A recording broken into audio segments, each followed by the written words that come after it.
being, you know, having integrity and being somebody who's accountable, who has humility, somebody who can really be there to lean on in times of crisis. So here Evelyn explains a frightening and very vivid example of this point. What made me more be mistrusting with the population that works with our young adults is because I know a person. She works in this one house, and she had one time a new staff member arrive. He was a male. She says that from the moment that that gentleman arrived, there was something about him that didn't make her feel comfortable. And they have a routine in the house with the medication, the time that they go to sleep. Well, I don't know how much you would want me to elaborate into the story, but she says that one night after the medication was given to the young adults and everybody was put to sleep, the man said to her, I'm going to go to the second floor to do some paperwork. So she didn't see nothing wrong with it, and she let him go upstairs, but she was still in the back of her mind, she didn't feel comfortable with this man. Well, she gave him enough time of what it would be like to be doing paperwork, and she quietly went upstairs. When she made it to the second floor, which was their office and the room with the medicines and everything, the man was not there. So automatically, she had the dirt in her mind. She only can think of this man. So she went to the women's rooms. To her amazing surprise, she found the gentleman already kneeling in front of the female that he had already removed her clothes, and the woman was already asleep. So this man was getting ready to sexually molest this. This is someone that was screened by the states to work in these places. You see, so that's my fear. And I am totally petrified for my daughter because of the stories that I've been able to hear on one-on-one. This is someone that works. This lady still works in this home that I'm talking about. So I am totally petrified. I'm totally scared. And no, I don't trust anybody with my daughter. I don't.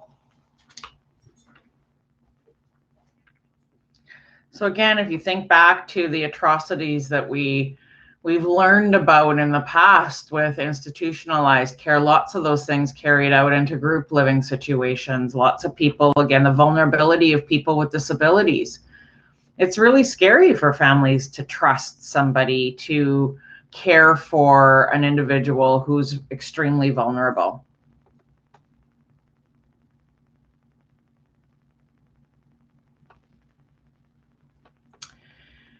Things have a way of working out. Not every family is able to accept that as difficult as things have been, they can get more difficult, and a time will come when transitions will be needed. So again, lots of families have lots of concerns about transitioning their loved one into services.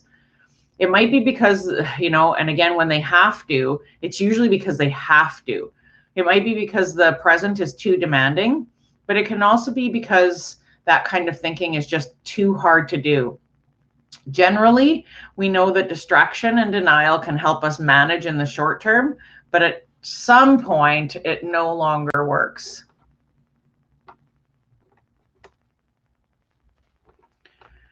If I let go, I will be forgotten. Oh, that just pulls at my heartstrings. Many families fear that other people won't be able to do things as well as they do. But what if they could? What would that mean to a parent or a sibling who invested much of their life being that important person? For those families, it's important to be reassuring and recognize their need to feel loved and needed. No one wants to feel replaced, right? Like if you think about, you know, raising your son or daughter and doing everything you possibly can for them, and you know you do it the best that you possibly can. Can you imagine you know, transitioning your son or daughter into the support system, and now all of a sudden these people who don't really even know them think they know best, and that you're being replaced basically by a stranger.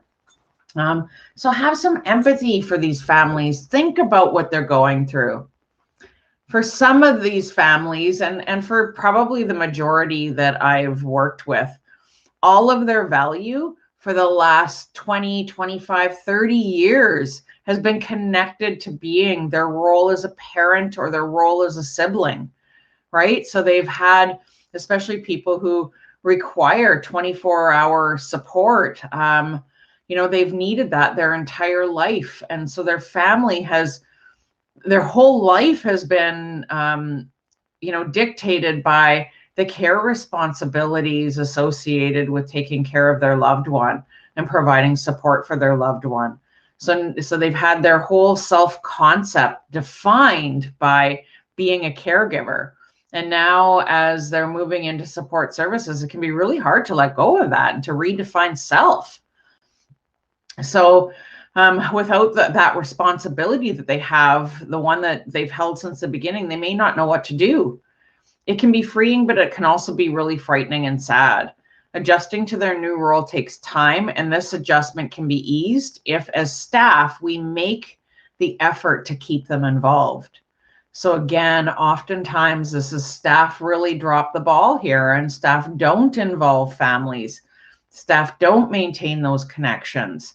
And it's really hard and difficult for families to think about all the different people that they have to try to negotiate time with their loved one with. So if, you know, my son Joe moves into a group home, there might be 15 different staff that work in that group home. Some of them might be regular staff, but lots of them might even be casuals that show up every now and again. It's really difficult to be calling and talking to a stranger about your son or daughter. And especially if that stranger seems to be disinterested in talking to you, or they say they don't really know anything about your son or daughter because they're just a casual. Imagine how fearful you'd be, how frightened you'd be about the care that your son or daughter is receiving. We saw that happen lots in our psychiatric clinic, where a casual staff would bring somebody in and they'd say, well, I don't really know. I'm a casual. I was just called because our full-time staff was off today.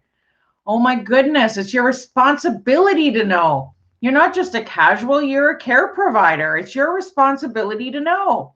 Imagine if you went to the emergency department with some type of a physical emergency, and the emergency room physician said, yeah, I don't really know what's going on with you. I'm just a casual.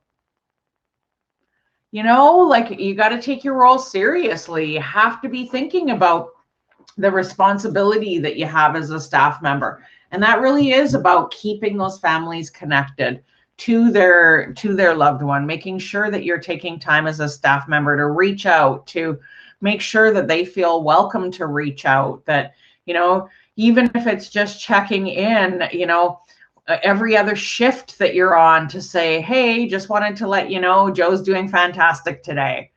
You know, anything you wanted to pass along to Joe, or, you know, sending a picture or different things. Like, think about ways that you can connect with the family and to maintain that connection for Joe.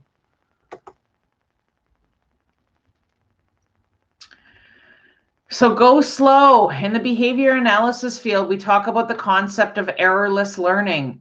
When we can, we help people learn new skills with 100% success by slowly increasing the difficulty of tasks just enough that with each step, the person can complete the step successfully and not experience any failure or defeat. So again, we build on those small little successes and just teach a teeny weeny little bit more each time. We use this way of learning with people who have had a hard time with making errors. Imagine if transitions from family into paid services could happen that way, step by step, with each step being successful. And so when we drop the ball in one area, the ball starts dropping and bouncing into other areas. So again, maintaining this connection with family is really critical to how well the person supported adjusts, how well you develop that relationship as staff members with the family, how well that family is going to have your back at the end of the day.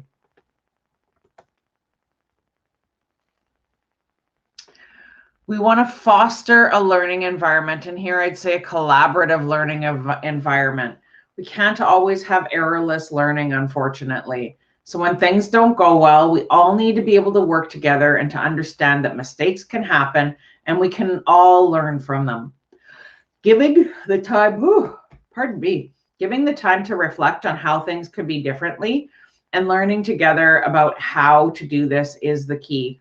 So again, this is why we provide you with so many opportunities for reflection. Reflection is a fantastic learning tool. This is where we really want to look at, so what are the connections? Where did we go wrong? What did we do well? What could we do differently next time? We really want to be thinking about those things and then planning for them and setting ourselves up for future successes. Regular scheduled meetings to reflect are important when it's feasible. If face-to-face meetings can't happen, there are all sorts of ways, as you guys know, to use technology to make sure that we all continue to work and learn together. And again, this includes the person. Make sure that that person is included in these meetings. Make sure that their parents are included in these meetings. And we're going to listen to Janice talk about how we really are in this together. I mean, I think we are in it together. You know, this whole module of learning about parents. Parents behave the way we behave because we love our children and we want them to have successes. But we want that for all our children, regardless of their ability. And they have successes by having failures too. So we need more support with children with disabilities than we do with children that don't have disabilities. And we need that team around us.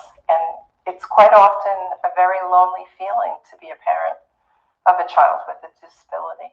You feel on your own even when you're not, because the professionals that you work with are always working with you only in limited fragments of time. It starts early on in the school. You can work with some wonderful teachers, but you only have them for part of the day, and then maybe for one school year, and then you move on to the next, and you have to build the next relationship. So you're the constant in all of those transitions. And, you know, those fragments of time, sometimes they're simply not enough.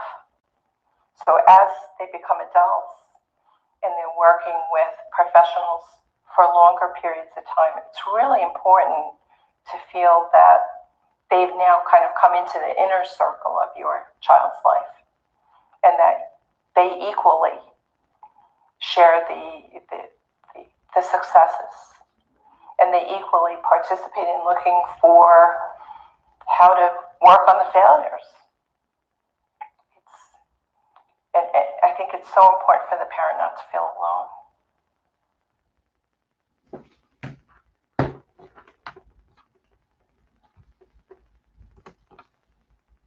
Well said. Well said, Janice. So making the new environment family friendly. Getting to know someone you support is also about getting to know his or her family. What can be done to make the new environment feel as familiar as the old one? What did you bring to your home when you moved from your family home? We all have reminders, whether they're favorite bedspreads, photos, or pieces of furniture. Says here, I can still remember early on when my sister moved out, how special it was for both of us when I was invited to her place for tea. She was used to visiting my house, of course. Usually that's what we did together. I picked her up and she would spend the evening or overnight with me. But this visit was different. With the support of her staff, she hosted me. Her new place was not just the place where she was sent, but it was her home to be proud of. People have visitors when they like their home. So again, this is really important for you guys as support staff to be thinking about, how do you invite family in? How do you encourage and support the person to have their family over for a visit, and make it really like they would be as a family. Not that you're inviting them over to come into some foreign type environment where, you know, they come in and sit down and have tea and you wait on them or whatever, but that you make it feel homey. That, you know, that maybe the person, their child is the one that is, you're supporting that person to make them tea. That you're, you know, you've supported that person to make them some sandwiches or some goodies or whatever it is, but having people feel comfortable within their loved one's home, or having that loved one feel comfortable having their family in their home, that's a sign of a good support worker. I've seen far too many families never visit a group home because they're not made to feel comfortable within those group homes, like not by anybody. And so again, a good support worker is going to make sure that that family feels comfortable. I would know what support workers were genuinely supportive of the families by when there were behavioral referrals, the family would say, you need to talk to this person. You need to talk to this person. And the families knew the schedule of that particular support staff because that's the times that they would call.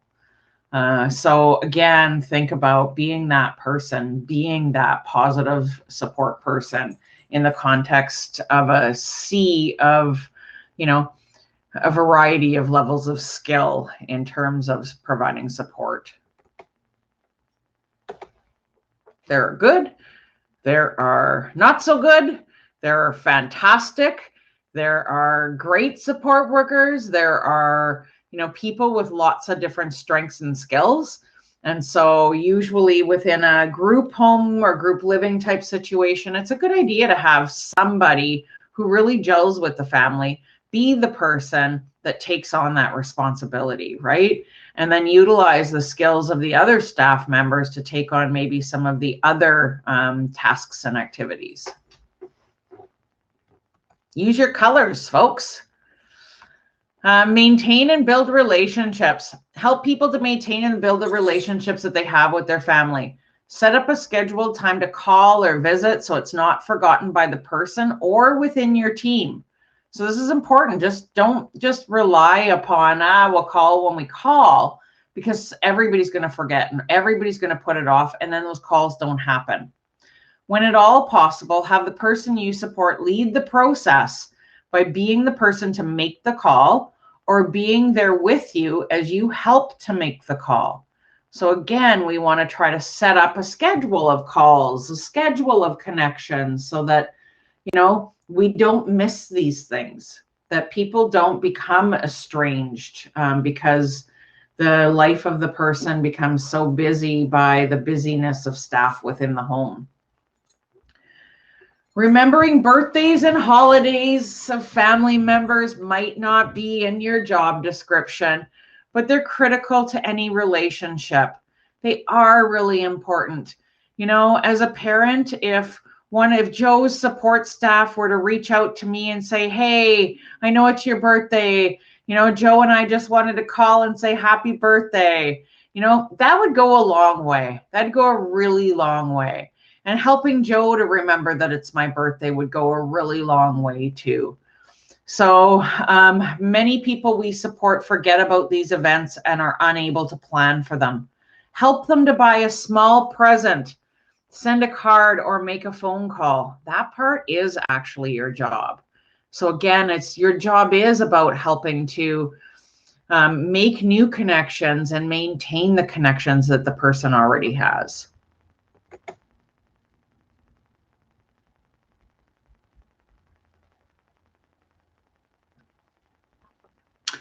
Let us take a 10-minute break here, and then we'll come back and talk about family illness and death. So I'll see you at 1:30.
Welcome back, folks.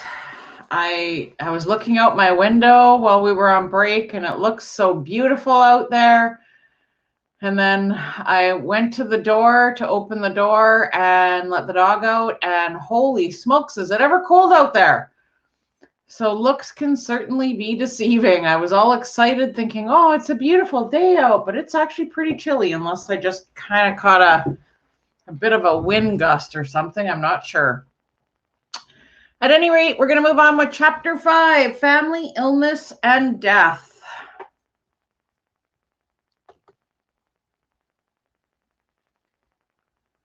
So again, as we talked about already, think about, how difficult it is to cope with illness and or death in and of itself of a family member or somebody close to you. But oftentimes for people with disabilities, that's compounded by the fact that they now have to move or their living situation changes. For most of us who have experienced illness or death of a family member, it hasn't meant that we need to move from where we are currently living.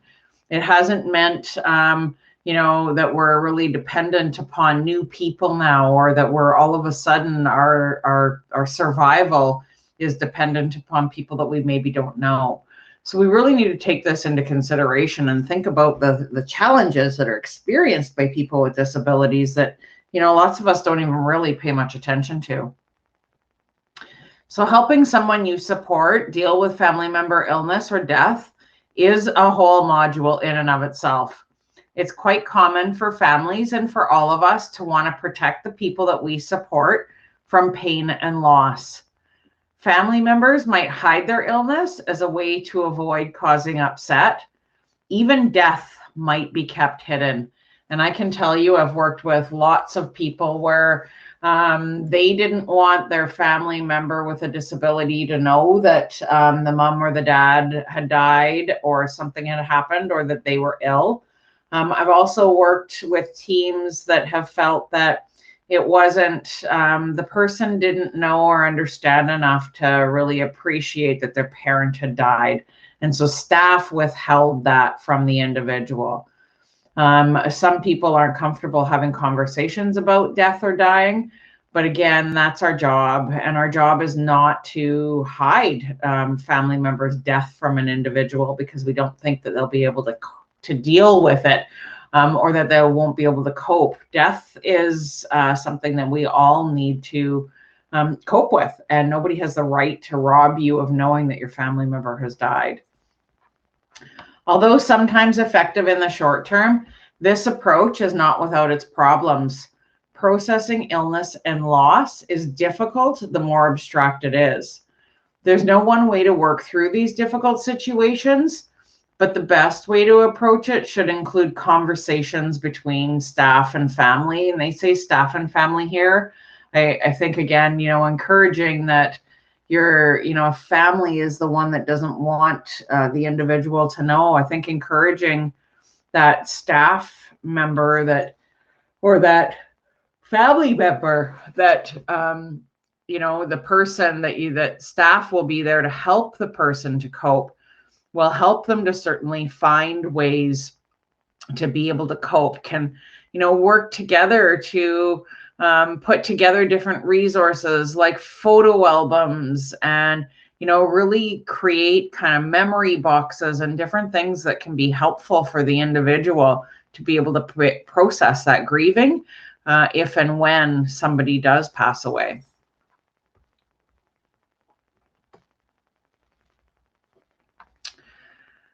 So here's an example. David was a large man and very strong. He lived with his parents until he moved to a group home at the age of 40. Even after moving, he kept up visits to his parents every month and looked forward every year to spending his holidays with his aging parents and his siblings. When David turned 45, his mother was diagnosed with breast cancer. Aggressive treatment meant fewer visits and less energy on his mother's part. But she didn't want to worry David, so she explained it as being a bit sick, but getting better soon. Sadly, she didn't get better soon. Eventually, it was too difficult to organize visits. David's father was afraid that David might hurt his mother if he tried to hug her because of his strength and inability to understand her illness.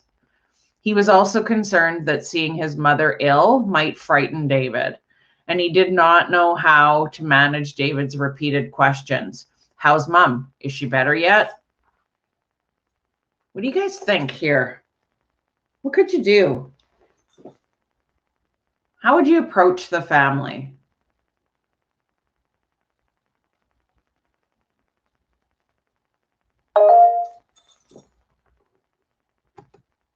Ariel. I would try, like, I would come in with warmth and kindness and try my best, because nobody's going to be perfect at this because of how hard it is. Right, and that's good recognition. And I would just try to stick by David's side throughout the whole thing and slowly bring the news out to him. And yeah. Thank you, Ariel. Thank you. Meadow.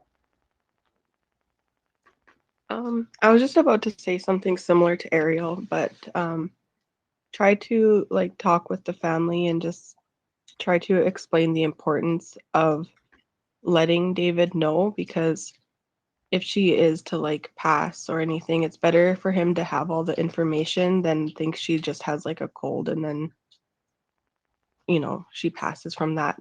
So I feel like information is better. Preparation when people die oftentimes does help with the grieving process, right? Knowing that somebody's ill, rather than it being, kind of like a sudden, abrupt experience. It definitely does help people to prepare. And as a support staff, you can help David to prepare, right? If he does have a bit of a heads up. Michaela. I feel like if I was in that situation, I'd probably I wouldn't want to like hide it from David, because I feel like, I just think of it in my perspective, like when, for example, if I had a family, like if it was my mother, like I would know the details, and like I feel like he has the right to know what's going on. Yeah, I agree. Now the family though has said we don't want him knowing, right? It puts you as a staff person in a really difficult situation. Amy. I think how I would want to approach it is like kind of talking to the parents and asking them how I can help them, and kind of make it like, and ask what their fears are, and kind of see if they want to problem solve around how they can do the answers, rather than just say, well, I need to tell David, or I need to do this. Like kind of ask them how you can be the support to them, and and kind of talk to them about the importance of like David knowing, and see if your education could educate them on the importance of David knowing what's going on, if that makes any sense. It does. And again, I think that, that preparatory, discussion, right? Having that discussion, asking, what can we do? How might you feel comfortable? How would you like to see David supported? Sometimes when people do know that, things aren't well or somebody's ill, again, we could help him to prepare rather than it being a sudden and tragic loss. People typically, the grieving process is much more difficult when that happens. And so again, I like that. Move in with not move in a literal sense, but move in with the family and, see what you can do to support them, how they'd like you to support David through this. And, again, reaching out and just seeing if there's things that you can do to be helpful. Saibi. When I just read the situation that just strikes me was the death of my grandmother. Like, it was she was one of the person I loved the most. So when I in Canada, I was my parents didn't wanted to reveal everything, like the what she was going through at that stage during her last few months to me. So when I heard like she died all of a sudden, it was really really hard for me to accept. And I thought that it would be like after her death, they shared every information, like they shared like she was going through this and all. But it would be, I thought at that moment it would be great if my parents was ready to convey every information before her death. It would be easier for them to, and also for me um, to to understand it before she died, so that I would have got time to understand it. But after that, recognizing every thing that she was going through was really hard for me to accept. Absolutely. Thank you for sharing, Saibi, and I'm sorry for your loss. Again, and I'm sure your parents kept it from you because they were trying to protect you, right? They didn't want you to worry. You're so far away. And, people have all kinds of reasons why they want to protect people from those things, but we really can't protect people from illness and death. We really can't. It's inevitable. It's something that happens. And so the best thing that we can do is actually help to prepare people, having conversation about it. Michaela. I think I responded the way I did because as a child, like I in like a vulnerable state, like I've had no grandparents since the age of 9, and the first time it happened to me, it was just like I felt it was almost harder to accept because I didn't understand it. So like in my perspective, it's like knowledge is like pretty important. It's like, because if you don't like know what's going on, it makes it harder. Absolutely. And, and again, so we think about this in the context of people with disabilities and how many deaths have been kept from them. Right. And so oftentimes, as we grow up, people don't really protect us from death unless we're children, right? Our parents try to protect us from death. But as we grow and we grow through childhood and into adulthood, we oftentimes have experienced losses, or we've known about losses. We've heard, about a friend's parents or brother or sister or family member, boyfriend, or somebody around us we've experienced death to some degree in our lives. And so we've had those experiences by the time that we possibly lose somebody who's really close to us, like a grandparent, a brother, a sister, or a parent. And so we've already been able to kind of process death in some way. But when we're talking about people with disabilities are often sheltered from death because people are afraid to talk about death and dying, and people don't want to worry people with disabilities and don't think they have the emotional capacity to process all of those really difficult and complicated emotions. And that's just not fair, because lots of times what ends up happening is the first death that they ever experience now is their parent. And how tragic is that? Probably the closest relationship that anybody's ever had in their life is the first death that they now experience and have to grieve. So again, we do have to have these conversations with people. People with disabilities are no different from the rest of us. We all have a right to talk about, learn about death, dying, grieving, our feelings around that. Those kinds of conversations can be really helpful, if not therapeutic, for a person with a disability, and for us as well, right? Being able to talk through things.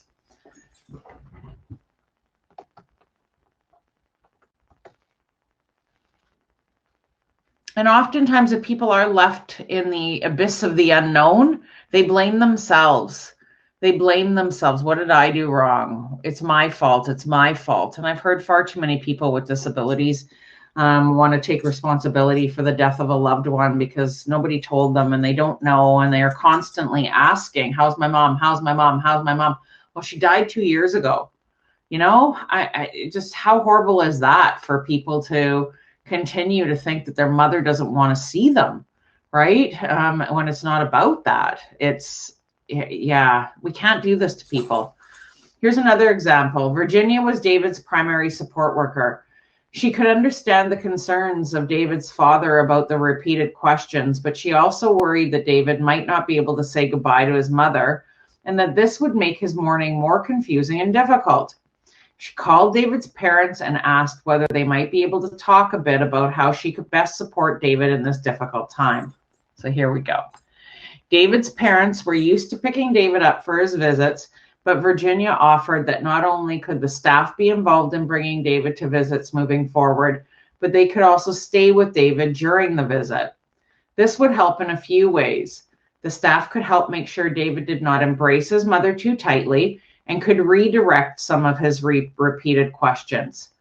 This would reduce his parents' stress during the visit, but also by being at the visit, the staff could help David process the visit afterwards. This proved to be very helpful.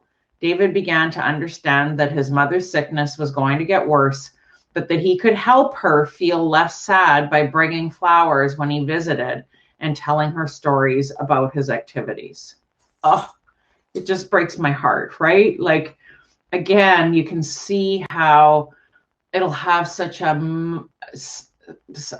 better outcome when David's allowed to say goodbye, when David's allowed to see his mother, you know, as her illness progresses, and the joy that he can bring to her, right? And that's just by a staff doing what they should be doing.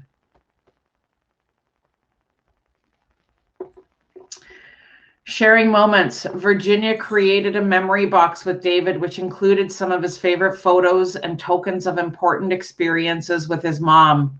David made the box with Virginia, but his parents also selected some items to put in the box. Like, what a beautiful gift.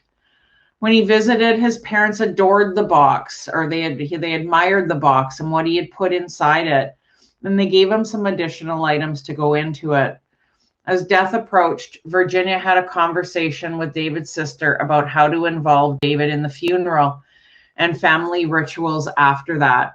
She reminded the family that the staff would be there for David, but he also needed his family, including at the funeral and after. And she then wrote a social story, oh, I'm going to cry, with photos from the memory box about David's mom. It explained how much David loved his mom and she loved him. And it had some examples of activities that they liked to do together. It ended by explaining that his mom got ill and she died, and that if David missed her, and that David missed her, and it reviewed some strategies that David could try when he felt sad and was missing his mom. This story was shared with David after his mom died, along with the memory box. David could review it whenever he wanted, and it was also a useful resource to help staff members in his residence and day program. So how beautiful is that, right? Coming full circle, taking memory boxes and really looking at their therapeutic utility and value.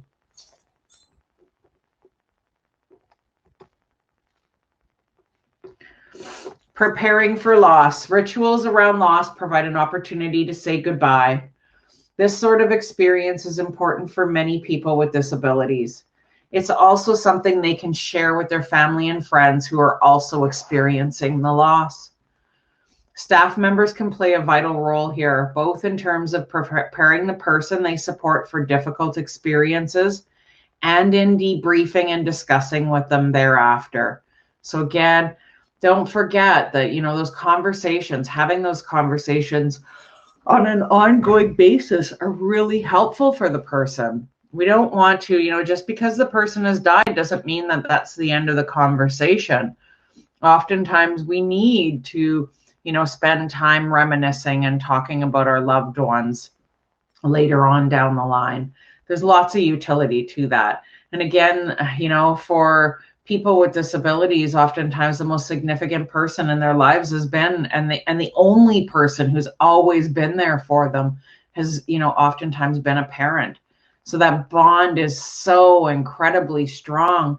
They haven't had other people to depend on and rely upon, right? They spend 40, 50, 60 years in the care of their parents. And so that bond is so incredibly intertwined that letting go is really difficult. We need to keep the memory of that parent alive. Many of us need to talk to others when we're sad and when we're losing someone we love, and those we support are no different. Virginia found a way to not only support David, but to also support his family through this difficult experience. And I can't wait to hear all the wonderful things that you guys do in the future in supporting people with disabilities who are experiencing loss and grief.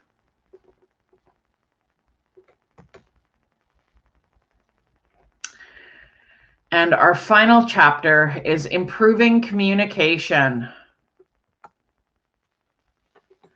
Keep families in the loop, folks. Communicate with families when things are going well, not just when there are big problems.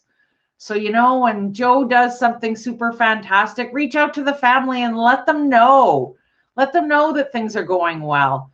Oftentimes, and far too often, families are only called when things are going bad. And so then they start to dread the call from the home.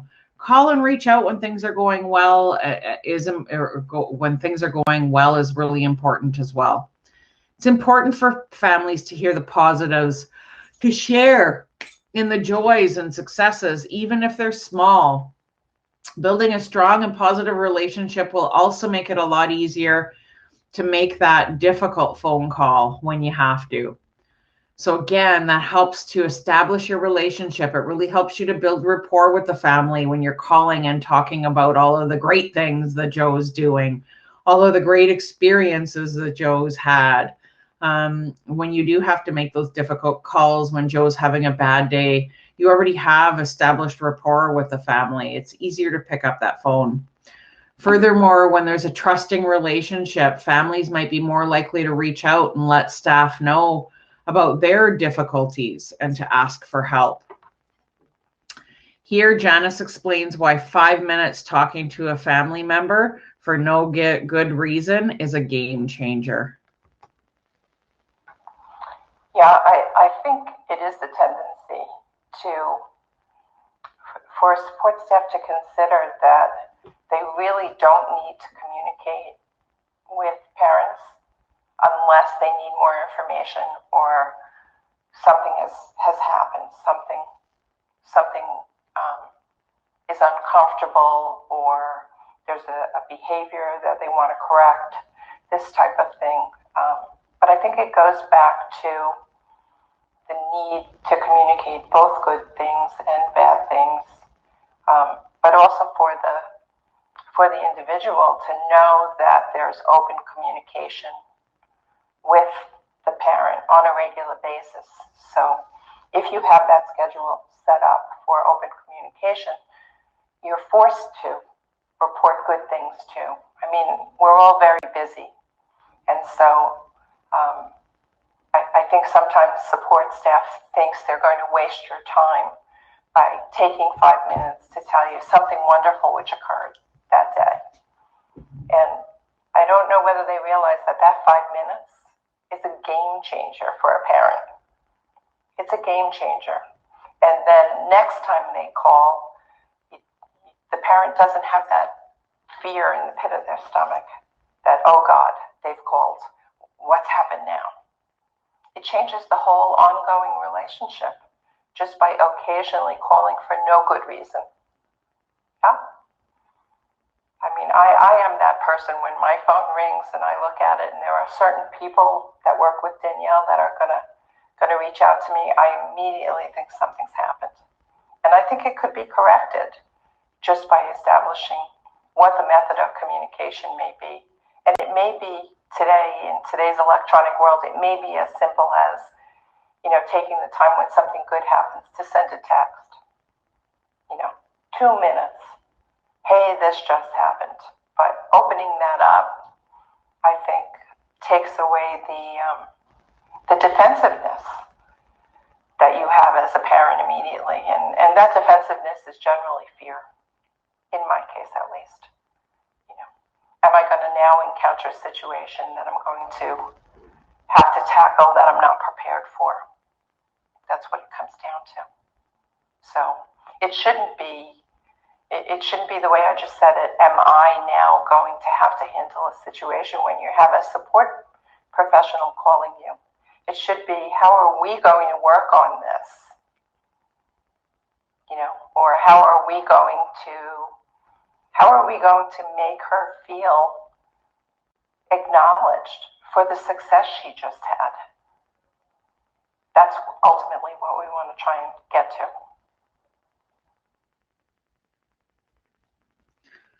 Some valuable information there. Again, thinking about, you don't want to be the person where, when call display pops up, that family's going, oh no, what now? And they're thinking about, do I answer? Do I not answer? You don't want to have your relationship in that kind of a place. I don't know if you guys have any of those people in your life where your caller ID comes up and you go, oh no. Nobody wants to be that person. So be the person that spreads some joy. Help families have joy in their life. Help families recognize and see all of the beautiful potential and the things that you're doing to enhance the life of the person that you're supporting. It's good to toot your own horn from time to time. Be available. If there's something to say and it isn't good, be available to talk about it. Leaving a quick phone call or email message without being available to debrief is its own kind of torture, because family members need the space to process it with you. So again, there's nothing worse than getting some bad news, somebody dropping it in your lap and then not being available to talk about it or to answer questions about it. So make sure you're available when you drop the ball or drop the bomb in their lap. You may think that the family understands the situations and its implications from a quick note or call, but their interpretation might be really different from yours. Again, we all see things through different lenses, right? We all have our own perspectives of a particular situation. And when somebody gives us a brief phone call, say about an incident, we have so many more questions to ask. The only way that it can become clear is through dialogue. That dialogue needs to happen close in time to when the issue is raised. And it may take a little longer than you have planned. If the task seems daunting, reach out and get support from a supervisor on how best to support or how best to approach it. So again, really thinking about, what are the needs? And the longer we leave people sitting in the unknown, the more their imagination grows, the more their frustration grows, the more their anxiety builds, right? So we do want to have that dialogue as quickly as we possibly can and to provide enough time for the person to be able to process it. So, if something's happening, if it happens 5 minutes before the end of your shift, you really need to be prepared to spend a little bit of extra time talking to the family about what just happened so that they can actually understand and hear from you. There's nothing worse than, hearing from Joe Blow, who wasn't actually there, who doesn't really know any information. I wasn't here. I just came on shift. It happened during, Janice's shift before me. It's not really helpful for the family. So they really do need to talk to the people who were there.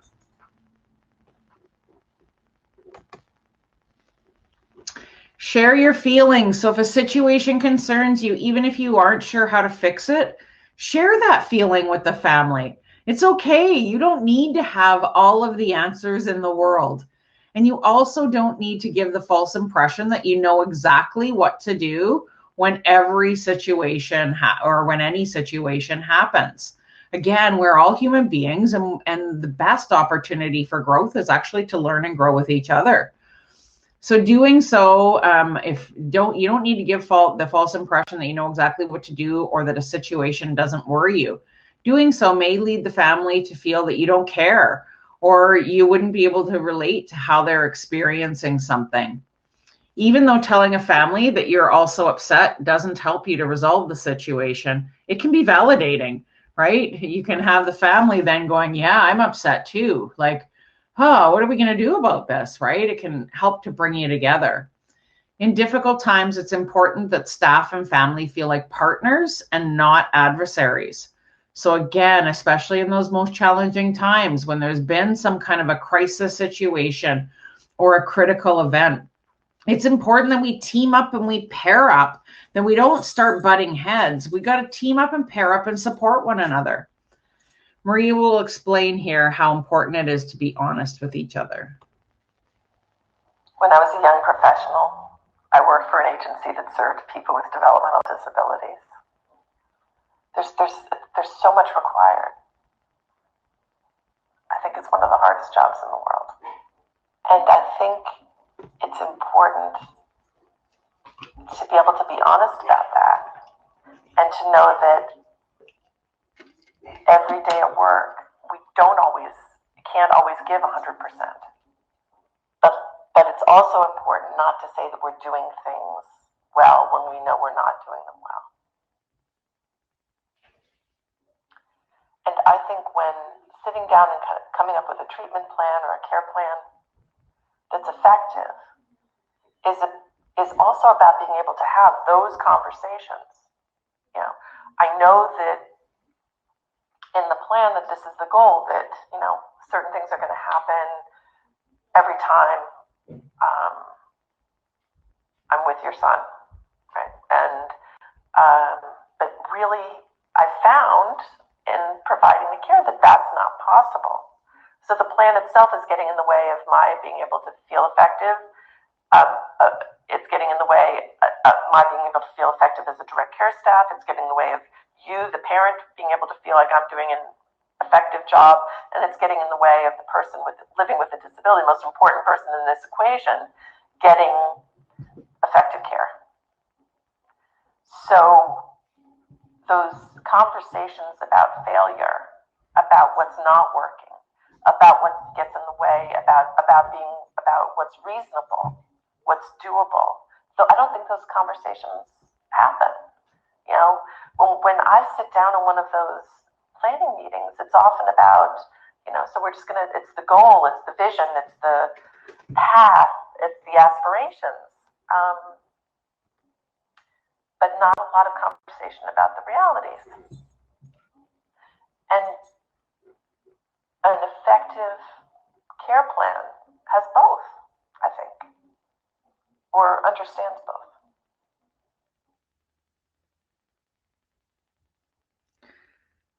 So again, I know in lots of my own work, I was really candid with families, and that is what a lot of families really enjoyed working with me for, because I wasn't going to just blow fluff up their butts and tell them things that I thought that they wanted to hear. I also did say, you know, like, I don't think I can do that. Like, I don't know that's something that I can actually do. It's not to say somebody else might not be able to do it, but I don't know that that's something I can do.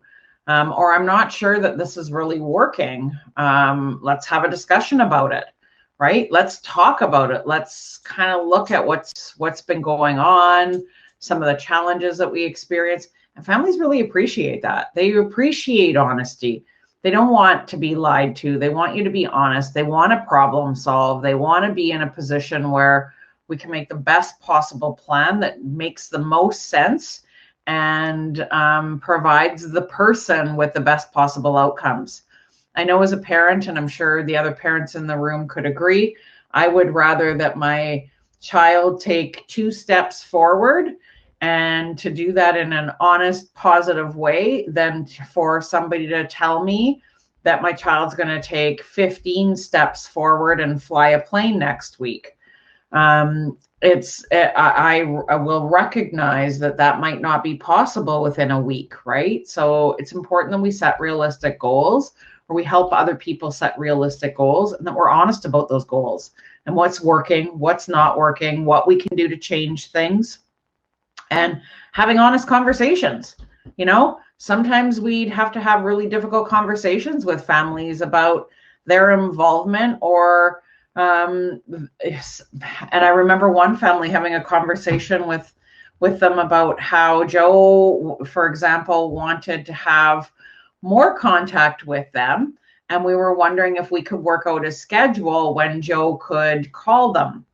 And yeah, that's all it really took, right? Was just kind of setting it out there. And then sometimes Joe would call and they wouldn't be available. And then Joe would get really upset.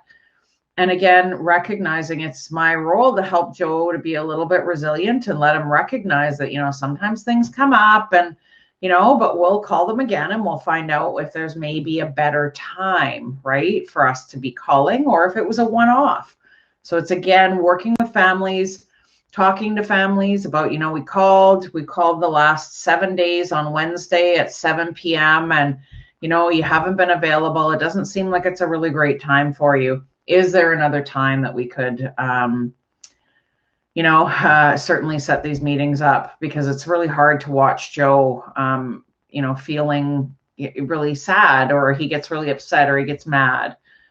So having those conversations with families can really go a long way. But again, having the conversation, but not dropping it in the family's lap and making it their responsibility, right? We also want to avoid judging. It can be really painful to watch a family that's not been involved or not been as involved as you think they could be, or to be involved in a way that you think is harmful. And you guys are going to experience this. There are going to be families that you're going to think they should be more involved with their loved one, or you're going to be involved with people that you think, their involvement is actually harmful. And the very first person that I ever supported had, there were some mental health issues within the family with her mother. And that relationship was really difficult for the person. Mom would make all kinds of plans with her and would never follow through. And so most people and staff before had kind of cut off that relationship and not fostered that relationship anymore, hoping it would kind of die off, because it was hard to see the person supported so heartbroken all the time.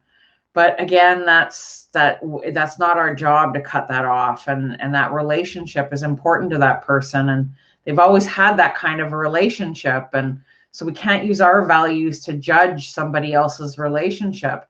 And believe me, I wanted to, I was really angry at the parent for, making these plans all the time and then never following through. And then I'd have to deal with the fallout with the person and try to help them to be okay with it. And it was a really ugly and uncomfortable situation. And I did have conversations and helped or supported the person to have conversations with their parent about this. Unfortunately, the parent wasn't able really to process it. So we just kind of kept doing it. And we kept trying to find new ways. And eventually over time, the person that I supported was able to kind of recognize that, Mom wants to make plans with me and Mom wants to be able to follow through. She just can't sometimes. And we got to a place where the person supported actually felt okay about that, because they now recognize that their mom loved them. Their mom did want to do things with them. After all, she kept planning it, and she just couldn't always follow through. So it wasn't about her being hurt anymore. It was about my poor mom. She just can't seem to follow through or keep a plan or keep her schedule, and so it wasn't about her being hurt and whatnot anymore. So we got to bring it to a different place, which was a beautiful thing to see. So again, without being part of that family or sharing that family's history, it's difficult to know why a family behaves in a certain way. Judging that family for their choices won't help them to make them choose any differently. Again, we don't know the context or the history of the family, so judging them isn't going to be helpful. Understanding their perspective, on the other hand, might allow you as staff to come up ways to enhance family involvement in the future. And that's exactly what we did. We just looked at, so what are those opportunities? And, I had to, as a staff member, learn to reserve my judgment. I really did. I had to learn how to be much more flexible with the family. When what I wanted to do was I wanted to resist, right? I wanted to say, well, if you don't show up on Tuesday at 6 o'clock when we have our plan, then too bad. We're not rearranging. We're not going to accommodate your schedule. Yeah, we are. We're the support staff. We're being paid to support that person. And if that person wants to see their mom, we need to do what we need to do in order to make that happen. So I had to, again, drop some of my rigidity in terms of my own scheduling and in terms of my own judgment. And I learned a lot through this relationship, that it really wasn't about me. It was about her and her family. It's about her and her relationship with her mom. And we got to a really good place once I was able to get past myself, right? Again, I was pretty young and I was pretty eager. And I thought, nope, this is the way it should be. And that's the way I'd been taught in the system, until I was able to see a different way of supporting people in a way that was more conducive to, really enhancing their mental wellness. And this, again, was the individual who was the most difficult to support in our service system, the one where everybody had roadblocks in front of, the one that nobody wanted to support, ended up being supported in such a way that was so flexible that this person themselves became really resilient. It's a beautiful story.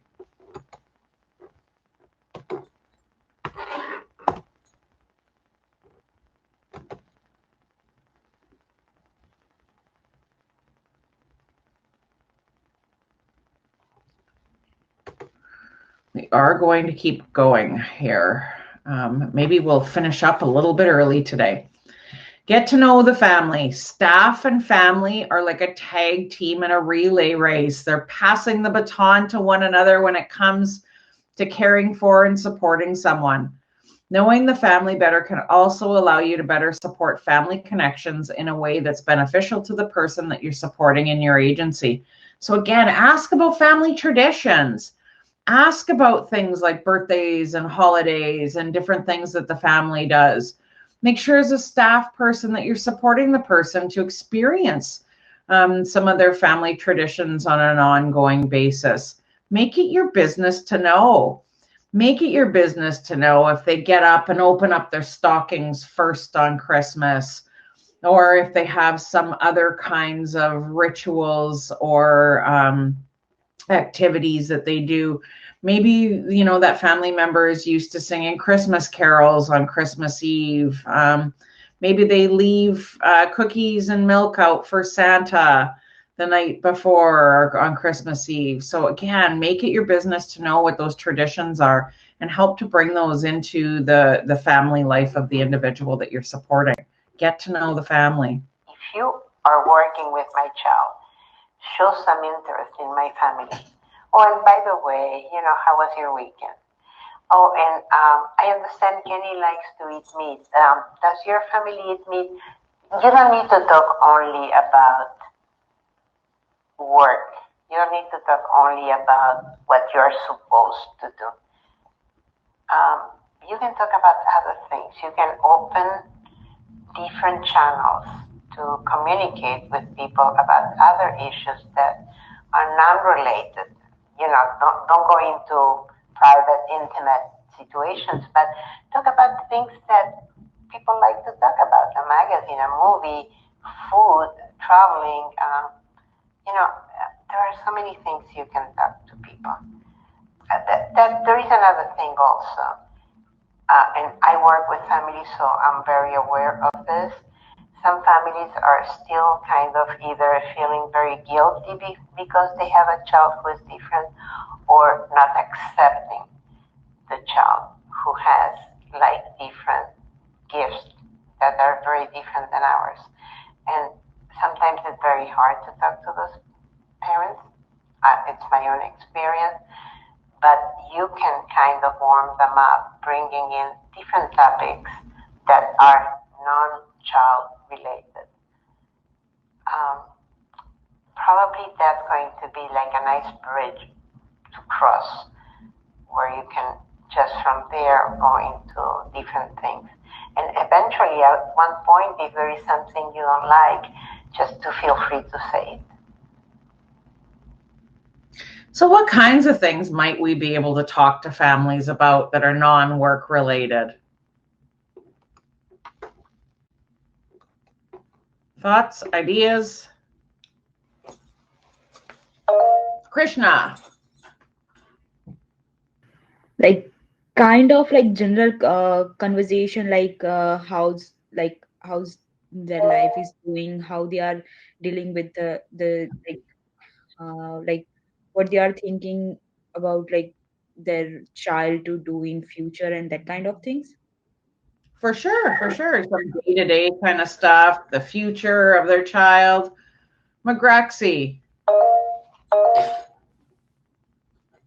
So far, I have learned to communicate with families.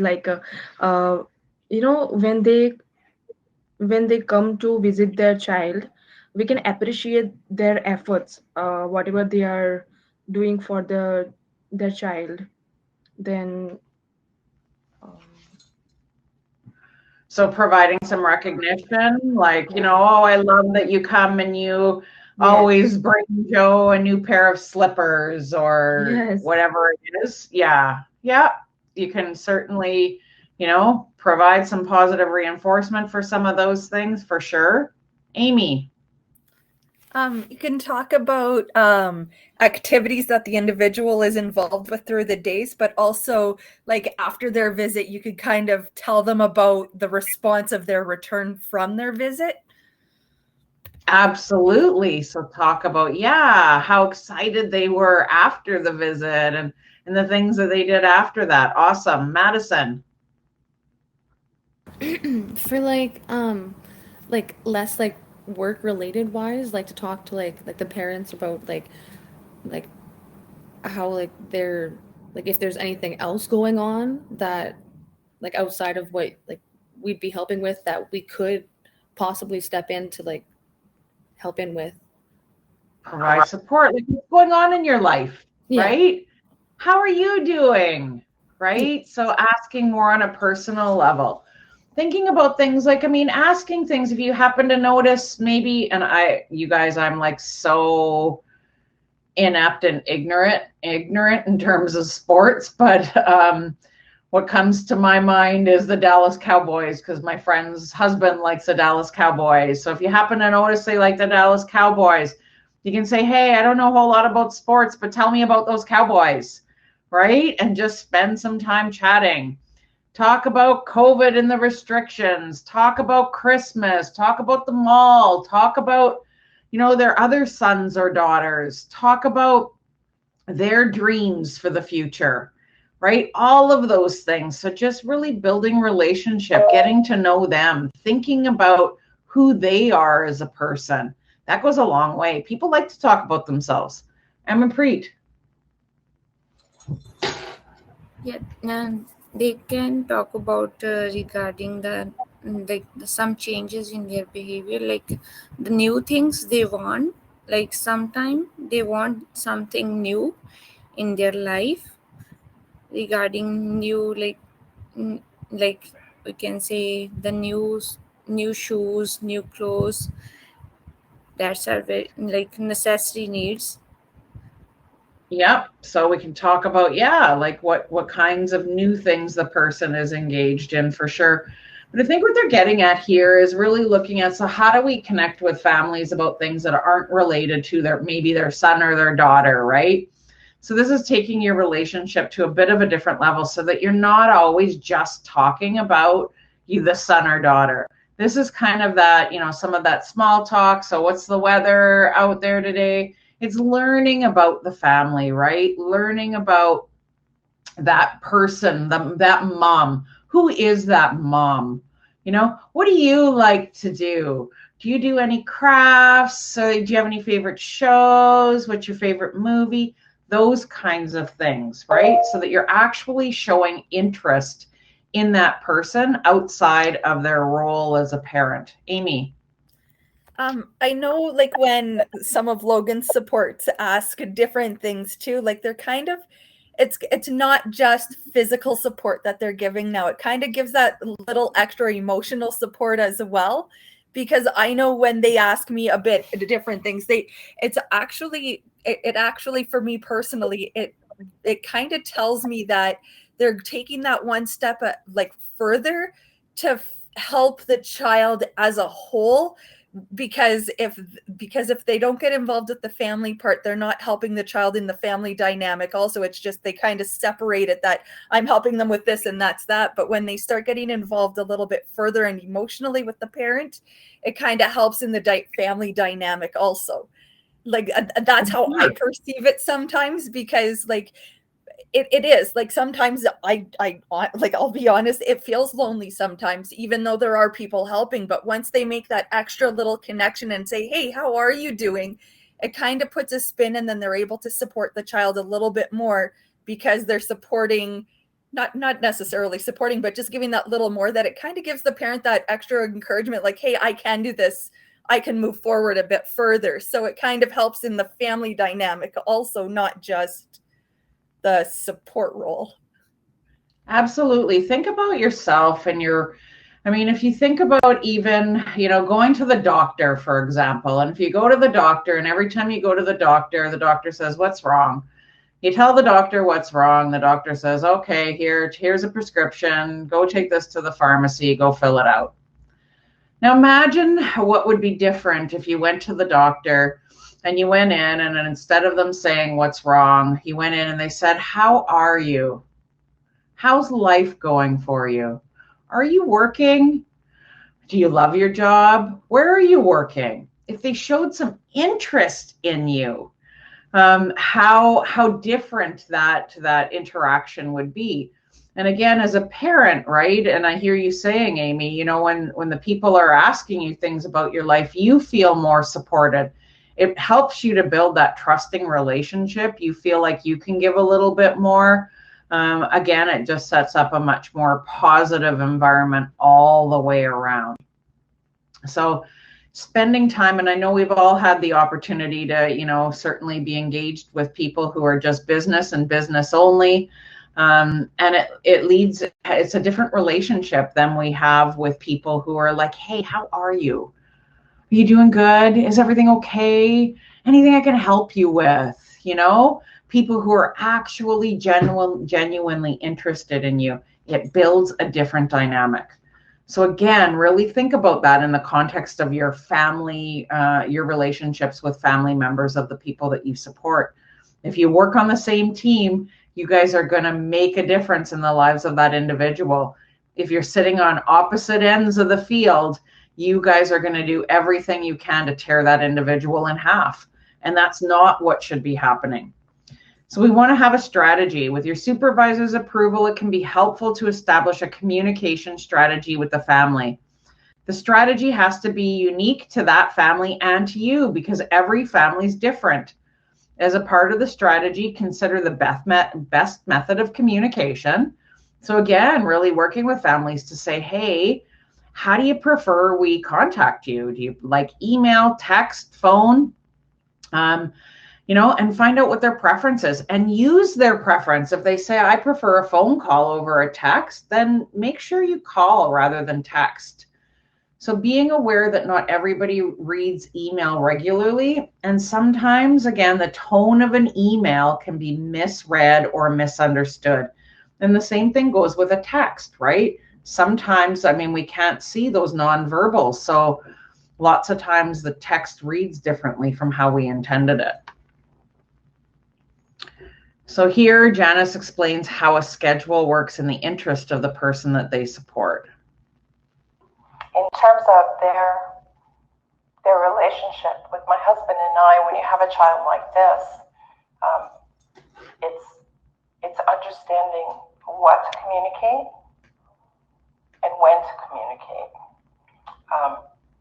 Somehow without making Danielle feel like there's a breach of trust by coming and talking to us, because whenever they say, look, I think, probably we should sit down and speak with your mom about that, she thinks right away that she's done something wrong. So I think that's something that has to be considered, to have a way to have a path of communication open when they come across an experience that they think maybe there may be some deeper meaning behind. Maybe the parent could be helpful, but how do you approach the parent to get that information without making the served individual feel like, their trust has been compromised. Okay, you're going to my mom.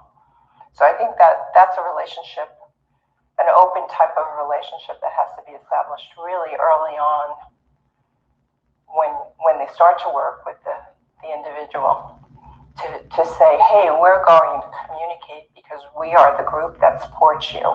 And that group includes your parents, and define what that communication cycle will be, so that there's that feeling of confidence and familiarity.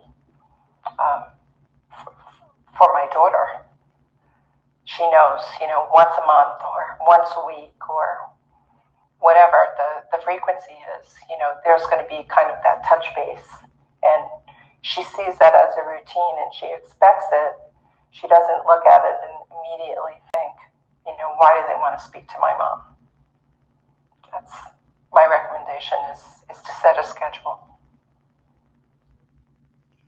Absolutely. It also increases predictability for family, right? To know, and equally as important, it's important to talk about all of the positive things that are going on as well, right? To have those communications really be positive oriented. But if there are things that you need to problem solve and troubleshoot, that those are really good opportunities for that as well. But we don't want that to be the primary focus of those communications.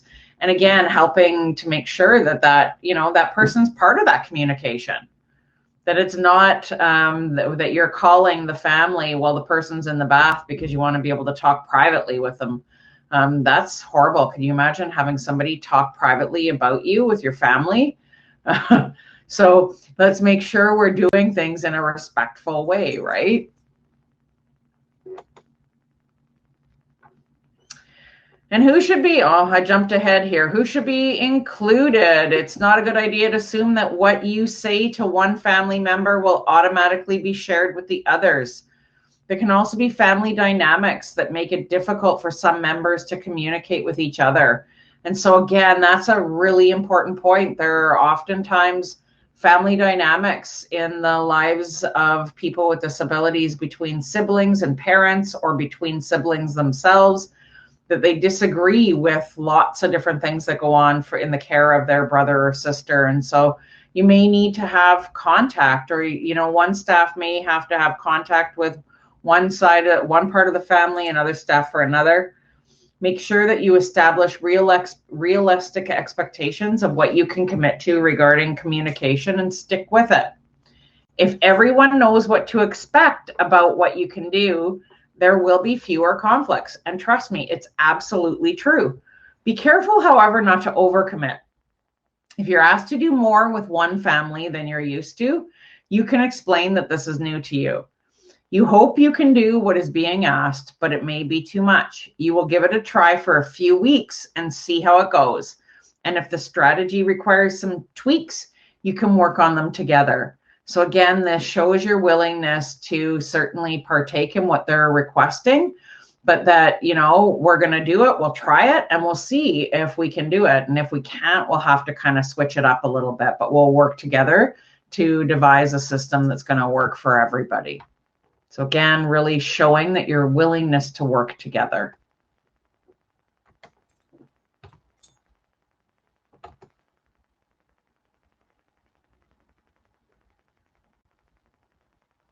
And I know we're about due for a break, but we're really close here to finishing up. So I do want to kind of forge ahead because we've only got a couple slides left to go.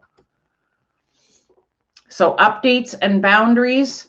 Regularly scheduled updates are super important. Regular communication is key to addressing problems when they are still manageable. In this field, we're great at establishing schedules and routines. So think of your family communication as one more of these routines. And this always gets forgotten. People only call families when there's something horrible that happens. Don't do this. Make sure you establish this as a regular routine. It's important for the person you support. It's important for the family, and it's important for your relationship with the family. Have clear boundaries in your agency regarding who communicates with family and how, as well as how you communicate about family to other staff members in the agency.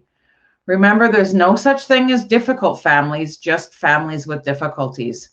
So don't allow people within the agency to talk badly about families with you, or to spread negative gossip about families, to say negative, talk about families in a negative way. Just don't be part of those conversations. Be part of the solution, not part of the problem. Okay. Like, we really want to see, we need to see this dynamic shift within our service system.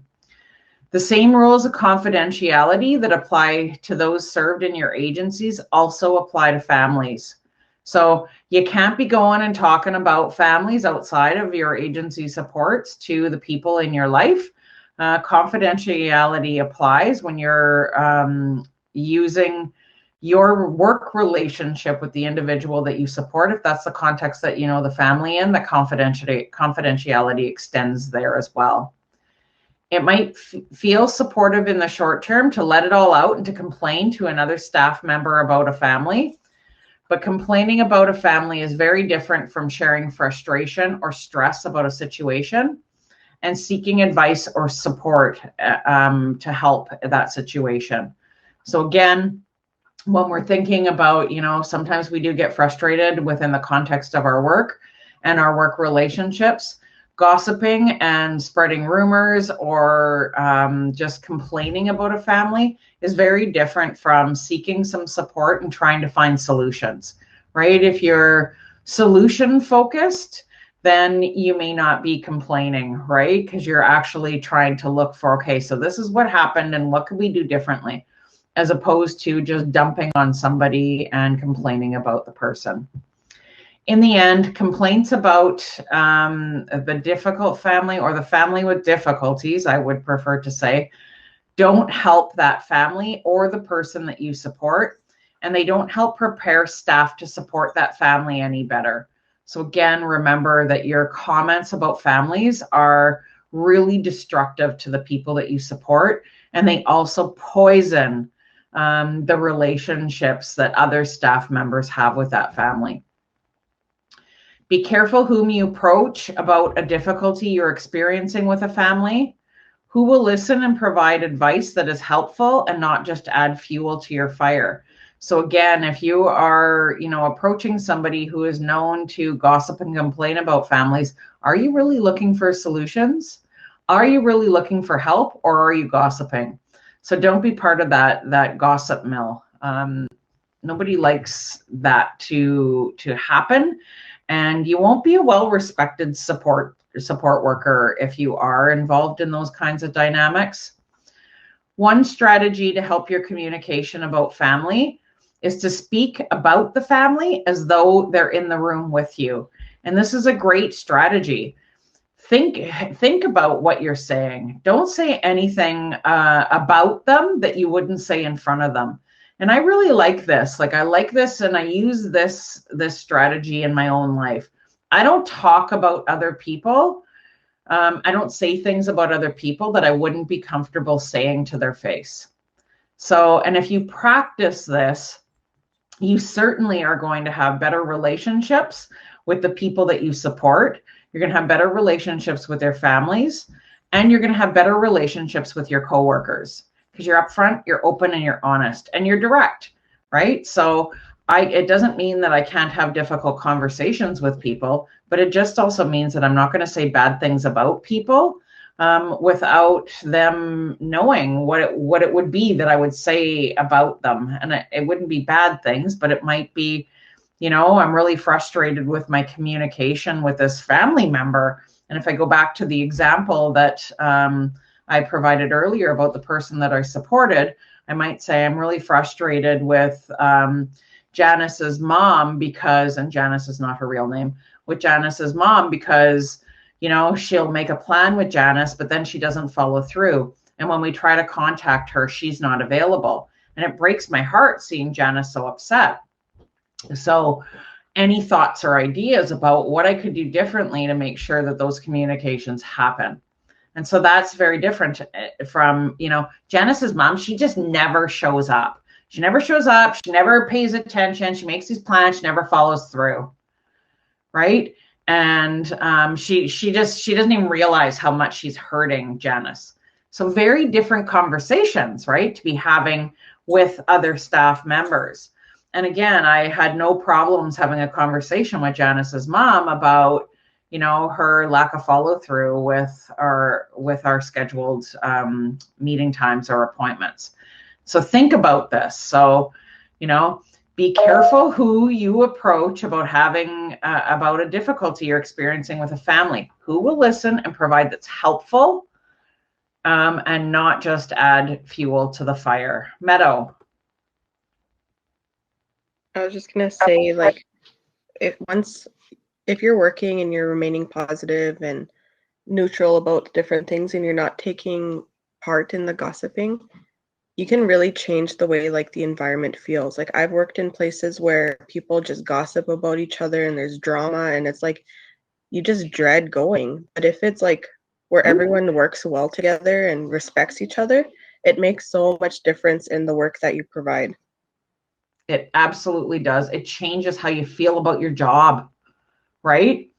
If you have to go to work every day and listen to other people complain, what a heavy weight is that, right? That's in addition to the work that you already have to do. You got to carry the burden of other people's complaints. It's just an ugly place to work. And I've worked in those environments as well, right? Where it's just complain, complain, complain. Talk about this person, talk about that person. It's just backstabbing all around. It's a horrible environment to work in. But when you change this context and you change the way you do things, people stop, people who are gossipers and who are people who have these negative conversations, they stop talking to you about those things and they actually have more respect for you. And your work life isn't as bad anymore. And it does change the environment. The environment does change. So thank you for that, Meadow, because it does change. So again, here, I'm going to just say one strategy to help keep your communication about family to help your communication about families, to speak about the family as though they're in the room with you. I would extend this to saying the same thing about the staffing members that you work with, as well as the people that you support. Don't ever talk about anybody. Don't say anything about them that you wouldn't say about them with them there. And so if you would never say what you're considering saying with them there, think carefully before speaking about whether you need to say it and who you're saying it to. So again, really, that's probably some of the best advice that we could use to change. We could actually make change within our service system if we took this advice into the school system and we're able to go copy, repeat, copy, paste, copy, paste, copy, paste. If we could do that in our residential system, copy, paste, and everybody followed it, we would see such a much more productive school system and residential support system. And we would truly see people with disabilities thriving in our communities. So we have to work on this. Because remember, your workplace, where you go to work, where it's really uncomfortable and feels really ugly, that's where the person lives. So if your workplace is toxic and uncomfortable, that's where that person lives, and they don't get away. They have to live there. So it's our responsibility as support staff to make sure that that toxicity is not somebody's home, or somebody's home is not that toxic environment. So conclusion, as a family, we recognized that we needed support, and over time we were able to establish a trusting relationship with the staff that meant we were able to ask for the support we needed, but families may not always know how to do that. Remember that families have managed these issues by themselves for a very long time, and that some of their past experiences with care providers may have been negative. This can make trusting or working well with current providers a difficult process. My family and I are so grateful for the support that we have received over the years from so many staff members who came in with their wide lens to spend time with my sister. And so this is from Yona. They have taught us that we are not the only ones who can love her and appreciate the gifts that she has to offer. They have helped to expand our own view, and they have shared our joy and our pain. It's only through mutual trust, continued respect, ongoing dialogue, and hard work that we can bring our complementary perspectives together. However, as Diana explains in this final film, trust comes slowly. Well, I think every parent has had some version of what I've had, is that they've been through, on behalf of their child, they've been through so much rejection and isolation, not being listened to, and that it takes a long time to trust a service person, that they really are good at what they do, number one, and have the and are trustworthy. Yeah. So I think the thing is just to understand that the trust comes slowly. Yeah. Even if you're very, very good. So again, to think about, those unwelcoming environments. And so when staff are talking poorly about family members, do you think they really want to call? Do you think that increases the frequency of their contact?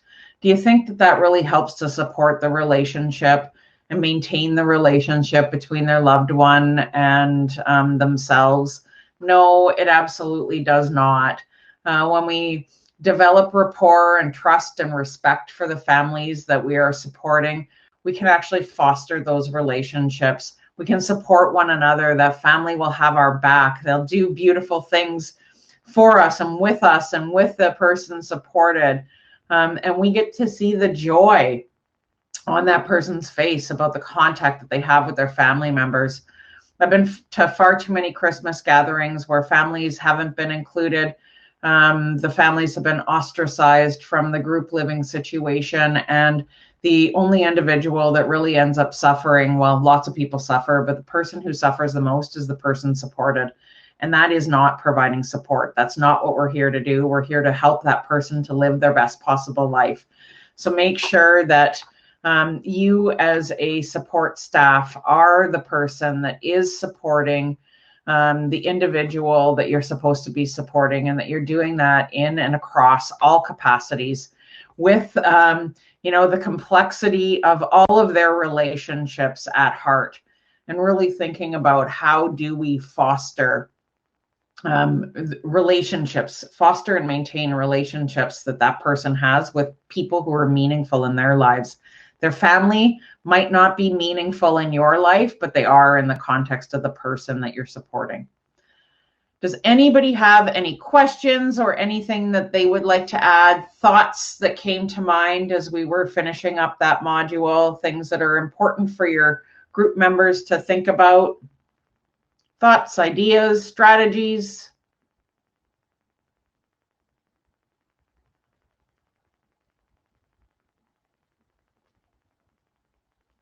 Nobody?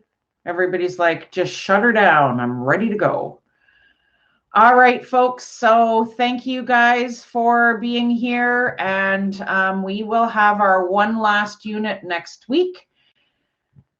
One more thing. And I think we talked to you guys. I'm not sure now that I'm second guessing myself about sweatshirts. Did we talk about sweatshirts? If anybody were interested in, I haven't received any emails, so I'm guessing no. We have not spoken about it in class. Okay. So just wanted to, if anybody is interested in sweatshirts, DSW sweatshirts, I know that there were a few people that had indicated interest. In order to do a sweatshirt order, we would have to have, did I talk about this? I feel like I did, but maybe I didn't. We need during to have a coffee and conversation. Okay, thanks. So we didn't have everybody there. So in order to have DSW sweatshirts made, we need to have a minimum of 12 people order the sweatshirts. They do have a sample one in the bookstore at the college. It is a gray hoodie with in kind of a beautiful ocean blue DSW, and it's actually fabric embroidered on top of the sweatshirt, so it's not like an iron-on decal. It's actually quite nice. It says DSW, and then it says Confederation College at the bottom. You can also get your name or the year of your graduation on the sleeve or on the hood. So, and those are all embroidered as well. Embroidery does cost a little bit extra. If there are 12 people ordering, I think the price is somewhere around in the neighborhood of $65. I do have to say that the sweatshirts are an amazing quality. They're fantastic quality. I was surprised, and I'm really a textile kind of oriented person where I feel clothing before I buy it. And if I don't like the way it feels, I'm not buying it. But both Linda and I were really impressed with the quality of these sweatshirts. They washed really well. We've gotten them in the past. Both Linda and I have lost weight, so we can no longer wear the ones that we have, and we'll need to order new ones. If you are interested in ordering a sweatshirt, we are going to need to know as soon as possible. So if you are interested, please send Ariel an email or text her, or however you get a hold of her, to let her know that you would be interested. Awesome. So Ariel, maybe you could write down Meadows, or maybe we can just ask here. Oceana would like one as well. And so let's do that now instead of having people email. Okay, I'm going to grab a piece of paper. Okay. So if anybody's interested, again, I know they seem kind of expensive. So let's just hang on a second and we'll ask you guys to put up your hands, and then, or maybe you guys can start putting up your hand if you're interested in a sweatshirt, and then Ariel can take down your names when she gets a piece of paper. Again, I really enjoyed mine. I liked mine. I am going to order another one as well. So one that fits me. Ariel, are you back? If you're not interested, that's okay. Have yourself a wonderful evening, and we'll see you next week. Okay, so I got Meadow, Michaela, Oceana, Catherine,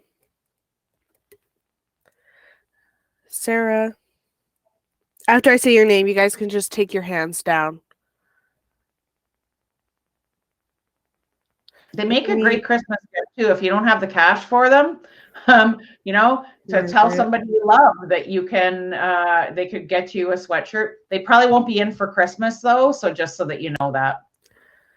Okay, I got everyone who has their hand raised. Does anyone else want one? Anybody else?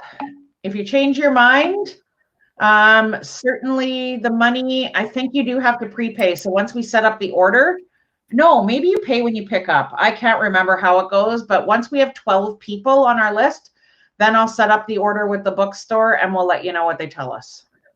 We have 8 so far. We've got 8 so far. And so then there's also the first year class too. Yeah. So once we do have the 12 people that we need, I'll set it up with the bookstore. Then you'll need to go in and submit your order, and then they'll let us know when they're ready. I think you pay up front, actually. I think you do pay up front, and then when they come in, you go pick it up.